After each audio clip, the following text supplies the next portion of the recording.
Today we're going to be going over some basic Windows OS configuration. So first we're going to cover the control panel. So I'm going to demonstrate on my VM.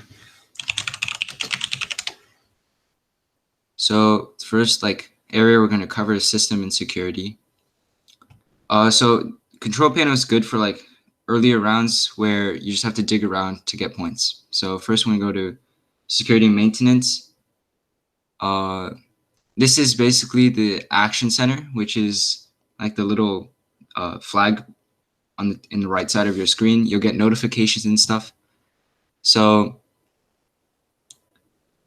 you want to notify yourself whenever you make changes to Windows. So it'll pop up like a window that says, "Are you sure you want to make this change?" If you don't get points, you can set it to never notify because it does get annoying over time. Yeah. So there are a bunch of different things you can view in the security tab. You can check if your firewall is on. The Windows firewall is basically, it's like a first line of defense for your computer, and it blocks inbound and outbound connections. Virus protection, so you have the built-in antivirus, which is called Windows Defender, and you can see if that's on or not. This basically gives you an overview of your internet security settings, and it'll tell you if they're okay or not. And we just went over user account control. You also want to turn on automatic maintenance to just make sure your computer is in good shape. Okay, moving on. Windows Firewall, you definitely want to turn this on. Yeah, so you want to block all the connections here. There are advanced settings for the Windows Firewall. You can set in inbound and outbound rules. We won't cover that today, but just know that you can set more advanced settings. You can also change your notification settings as well. Okay. Lastly, the last thing we'll cover in the security tab is system. So if you go to advanced system settings, there's a bunch of stuff you can do. So for example, you can turn on protection for your C drive. And basically for a control panel, you just want to dig around and look for anything that might be vulnerable. Okay. So now we're going to be moving on to user accounts. So last week or 2 weeks ago, I went over how you could use the another application to change and manage your users, but you can also do that inside of control panel. So to do that, you can press manage another account. And here you can change passwords. You can make administrators standard users. You can add users, and you can also delete users. And note that when you delete a user, it'll actually delete all its files, which is why we typically do our forensic questions first before managing users, because there might be some files you need to access. Okay. So we're going to go to network and internet. So if you go to network and sharing center, you can go to advanced sharing center or advanced sharing settings, and you want to turn off network discovery, turn off file and printer sharing. Yes, because you don't want your computer to be exposed to network. You also want to do this for all the profiles. So you can see there's an arrow, and you can manage other settings. Another thing you can do is change your adapter settings. So here you can see I disabled Bluetooth. If you have network connectivity issues, you can also troubleshoot your network. So you can see if you right click it, you can disable network connections. Bluetooth is bad because we don't want external connections to our computer that we might not be able to control. Okay. We also have internet options. This mostly covers Internet Explorer and stuff. So if you go to advanced, so there's a bunch of different settings in here. You just want to dig through them. For example, you want to set the security level for your internet to high and enable protected mode. And there's a bunch of different tabs here where you just want to make sure your computer is secure. Okay, last thing we'll look at in the control panel is uninstalling programs. So to that, you go to uninstall a program. You can check if a program is like under a verified publisher. So like if like Microsoft is misspelled or something, it might be a kind of a suspicious application. You can check the version of like the different softwares that you have. Typically, you want to make sure all your software is like up to date. You can also uninstall like unnecessary software or dangerous software. For example, Nmap, BitTorrent, and TeamViewer. TeamViewer is, for example, a remote desktop application, and you might want to remove that. So to uninstall a program, you just right-click it and you press uninstall, and you follow like the various steps that the uninstaller takes you through. You also don't want to uninstall required programs, or else you might lose points. But that isn't really that much of a concern because you can always just install them anyways. Okay, so we're done with control panel. We're going to move on to local group policy. So Windows R gpedit.msc. Here, a lot of the Windows security settings are going to be in this area. So this is useful because you have all your settings like concentrated into one application, and it's like a file system. So if you go into like different folders, you can find more specific settings. So we have security settings here.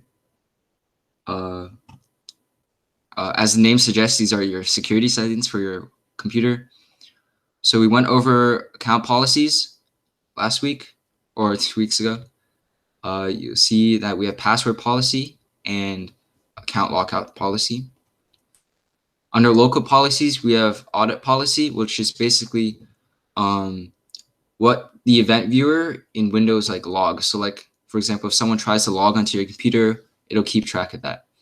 And we want all of these to be set to success and failure. That way we'll basically log everything. User rights assignment is basically giving permissions to different user groups and specific users. So you want to check if like guest has like a bunch of permissions. Typically want to disable everything for guest. And just go through each of these and make sure that the people who are supposed to be doing whatever task is here have that permission, and those who don't aren't granted that permission. We also have security options, and something very useful is you can actually sort these by whether or not they're configured or not. And this is useful in the competition because you can see like if there's any unsafe configurations. So it makes it really easy to find vulnerabilities. So for these security options, you might think like it might be really difficult to configure all of them, but you can find like benchmarks. You can actually set these security settings before the competition. You can do that by exporting and importing policies. So, whoops. So if you export policy,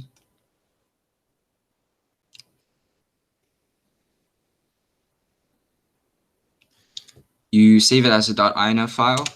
So we can just call this policies. And if we go to password policy and we change something,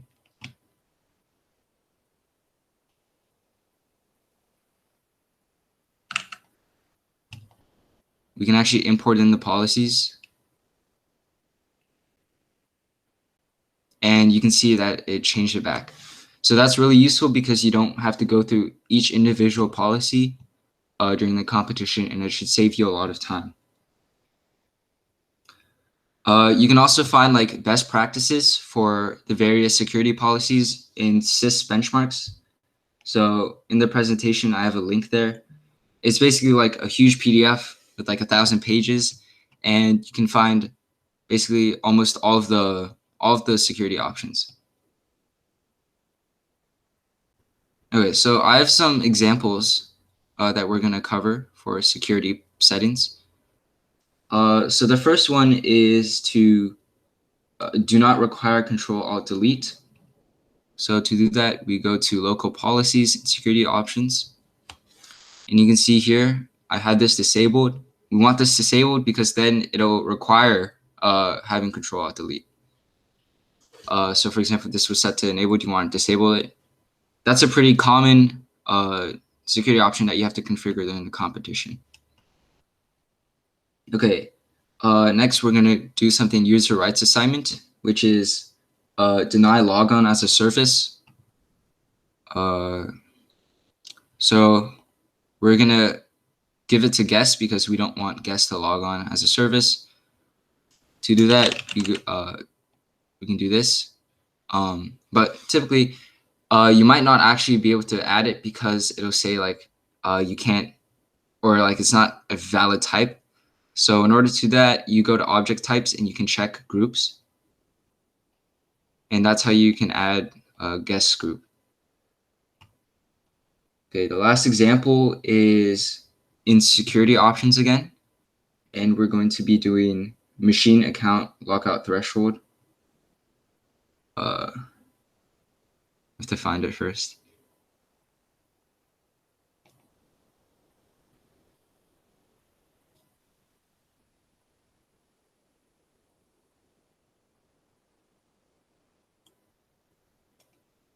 Okay, right. So to configure this, you just set this number to 10.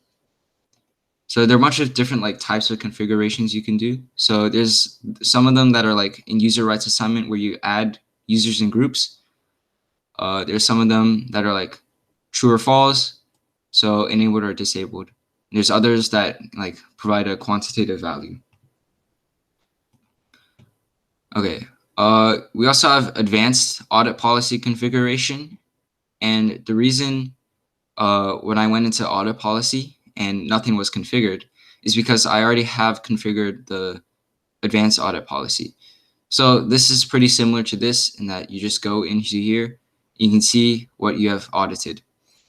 And again, all of these can be found in the CIS benchmarks. Okay. Also, we have administrative templates, and there's a lot of stuff in here. But again, you can go to all settings and sort them by whether or not they're enabled or disabled or configured. And like sometimes, like for example, like control panel might be disabled. And you can easily find that here and that'll fix your problem. Yeah. The same goes for user configuration. There's typically less settings because it's specific to the user. But again, there's administrative templates and you can keep on configuring stuff here. Okay. So we're going to move on to LGPO, which is basically a tool that allows you to configure everything quickly. So you can download it from the link that I have in the slideshow. So this is useful because it allows you to create a backup of all the security policies. So for example, when you export your security settings, that only exports like this one block. So if you tried exporting your entire policy, you won't be able to, which is why we need LGPO. So after you download it, you want to like save it somewhere where it's easy to access. So I have it on my desktop, and you have to run command prompt as an administrator. So we're going to navigate to where LGPO is stored. So cd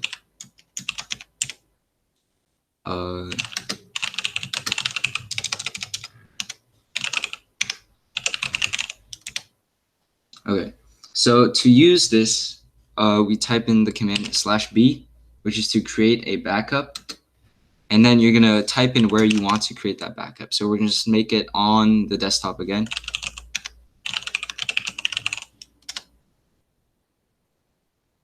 Oh, wait, okay. Yeah, you have to type in lgpo.exe/b and then the location.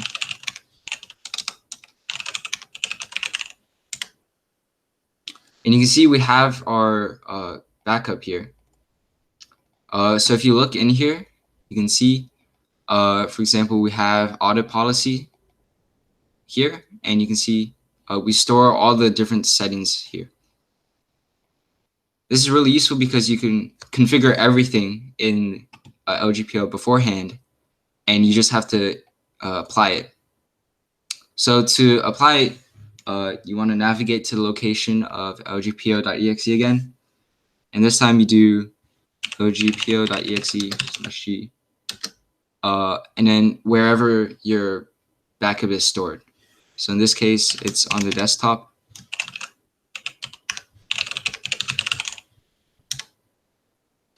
And you'll see it'll configure everything for you. Now, an important thing is that you have to run this as an administrator, otherwise it won't work.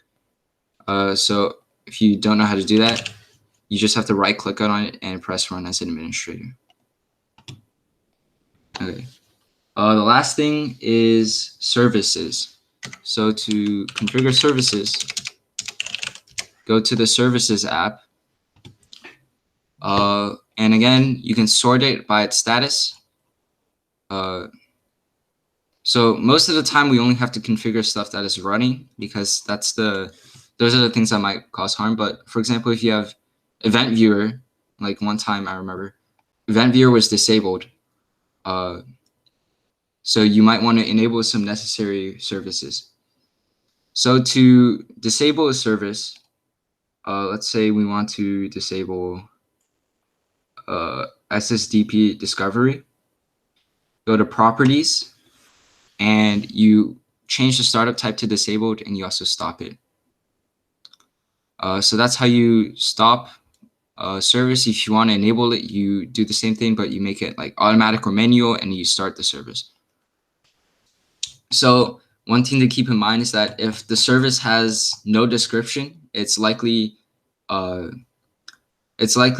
suspicious service that you want to disable. But always just remember to double check, because you don't want to screw up your computer. So to find a list of services, you can go to the Black Viper service configurations. Again, that's linked in the presentation. And for these, you can just go through them one by one during the competition. There's not a lot of services that you have to disable. And that's about it.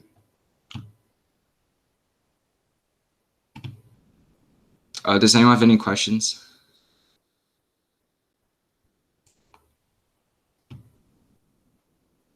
How do you, okay.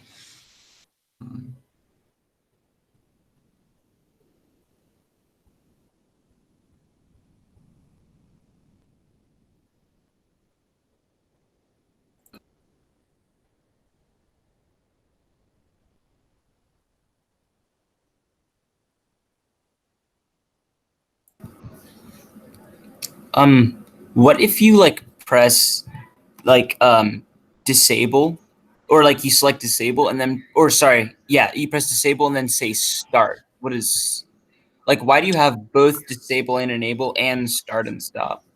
Okay, so you have the startup type, which basically tells you like when your computer turns on, like what does the service do. So for example, if it's automatic, then it starts on its own. Otherwise, if it's manual, then you have to like actually start it up by yourself.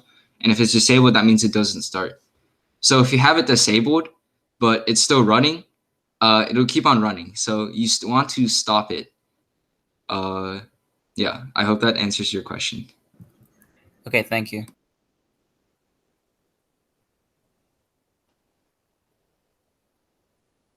Any other questions?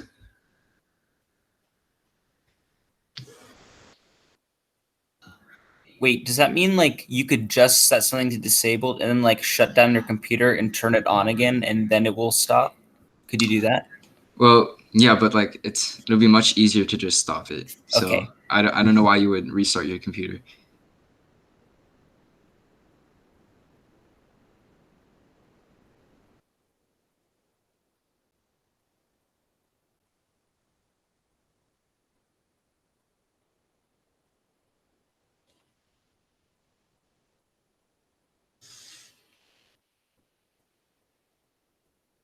I mean, that's all I got for today. I might have gone a bit too fast, but Do you want to like have people like try to guess what setting would be correct for some other things you didn't cover in LGPO. I meant in like SecPol. Oh yeah, so oh my gosh. Like it's good to have a skill to just like be able to, like, there's guides on like CIS, but it's good to have a skill to just be able to look at the description and then figure out what the best option probably is just from reading it. Okay. Yeah. Well, I already have everything configured, so it's kind of hard to find something.